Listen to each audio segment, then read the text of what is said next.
వద్దన్నారు. పార్టీ నేతలు చీకొట్టి ఒంటరిని చేశారు. సొంత అనుచరులే హ్యాండ్ ఇచ్చారు. మొత్తానికి నగరిలో మాజీ మంత్రి ఆర్కే రోజారెడ్డి ఒంటరయ్యారు.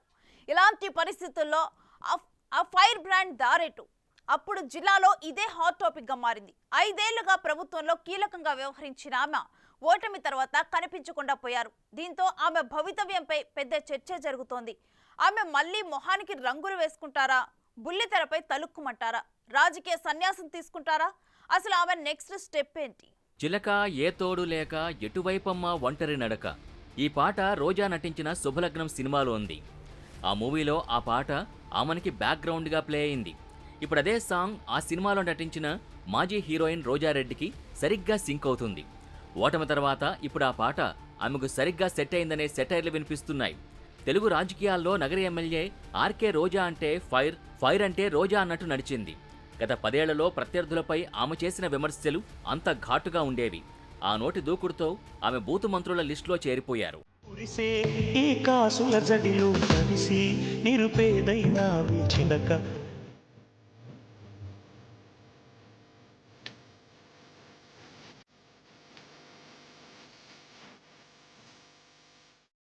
ఏ అంశం మీదైనా ప్రత్యర్థుల్ని ఏకిపారేయడం రోజా స్టైల్.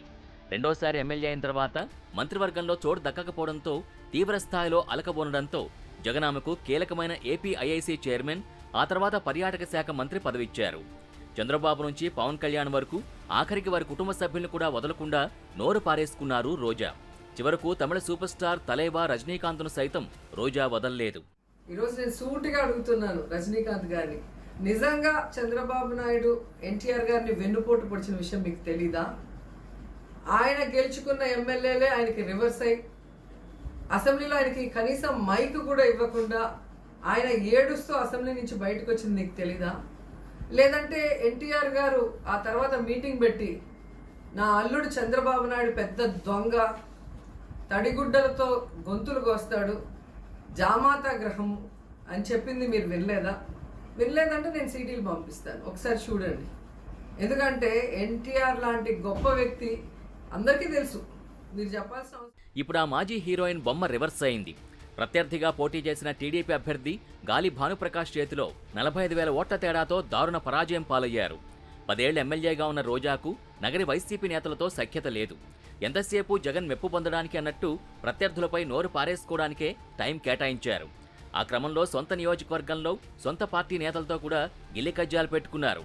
నియోజకవర్గ అభివృద్ధి, సమస్యల పరిష్కారంపై దృష్టి పెట్టిన పాపాన పోలేదు.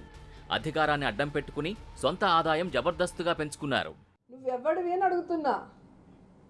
ప్రతిపక్ష నాయకులు ప్రజల్లోకి వెళ్ళకూడదా, మీరు సహించలేరా అంటాడు. నువ్వు ప్రతిపక్ష నాయకుడా? నువ్వు చంద్రబాబు నాయుడు పనికి మాలిన పార్టీలుగా ఉన్న అధ్యక్షులు.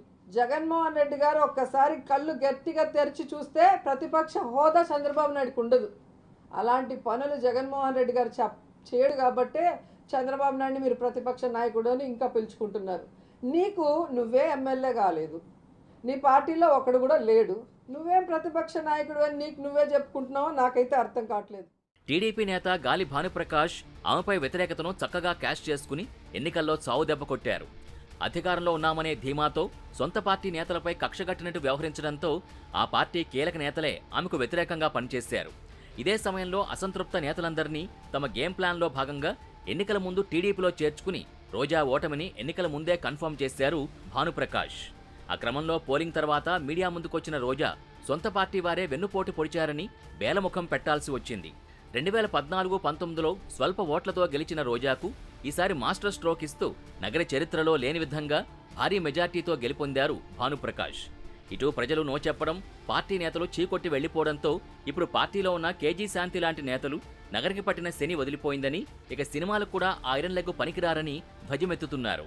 మాజీ మంత్రి పెద్దిరెడ్డి రామచంద్రారెడ్డితో రోజాకు విభేదాలున్నాయి. ఆయన వర్గం కూడా నగరిలో రోజాకు సహకరించలేదు.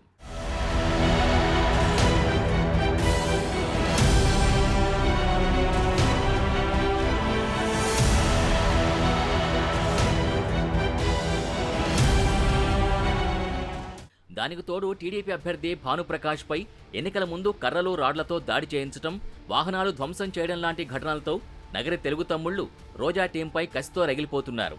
ఎన్నికల ఫలితాల తర్వాత రోజా ఆమె అన్నదమ్ములు చేసిన అక్రమాలు, భూ కబ్జాలు, దౌర్జన్యాలు, అన్యాయాలు, దోచుకున్న కోట్లాది రూపాయలపై విచారణ జరిపిస్తామని భానుప్రకాష్ ప్రకటించడం రోజా అనుచరుల్లో గుబులు రేపుతోందట. టీడీపీలో చేరిన రోజా వ్యతిరేక వర్గీయులు కూడా రోజా అక్రమ దందాలపై విచారణ జరిపించాలని, ఆధారాలు తామిస్తామని అంటున్నారు. ఇలా ఇంటా బయట సమస్యలు చుట్టుముడుతున్న నేపథ్యంలో రోజా మాత్రం ఫలితాల తర్వాత సైలెంట్ అయిపోయారు. ఎవరినీ కలవడానికి ఇష్టపడలేదట. జిల్లాలోనూ, నియోజకవర్గంలోనూ, రాజకీయంగా పార్టీలో సైతం ఒంటరవడంతో ఆమె భవిష్యత్తుపై రకరకాల ఊహాగానాలు చెలరేగుతున్నాయి.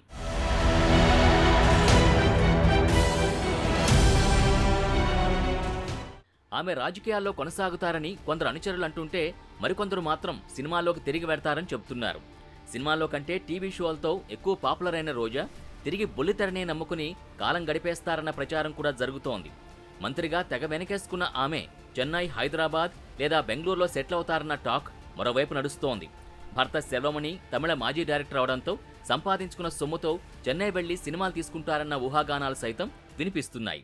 మొత్తానికి 5 ఏళ్లుగా ప్రత్యర్థి నేతల్ని వాటాడుకున్న రోజా సీన్ ఒక్క ఓటమితో పూర్తిగా రివర్స్ అయింది. నగరిలో ఆమె తిరిగే పరిస్థితి కనిపించడం లేదు. అక్కడున్న ఆమె పేడి గ్యాంగ్ కూడా అదే భయంతో తమ దారి తాము చూసుకుంటున్నారట. పాలిటిక్స్లో బ్యాడ్ టైం స్టార్ట్ అయితే అలాగే ఉంటుంది మరి. For more videos like this, subscribe Big TV channel.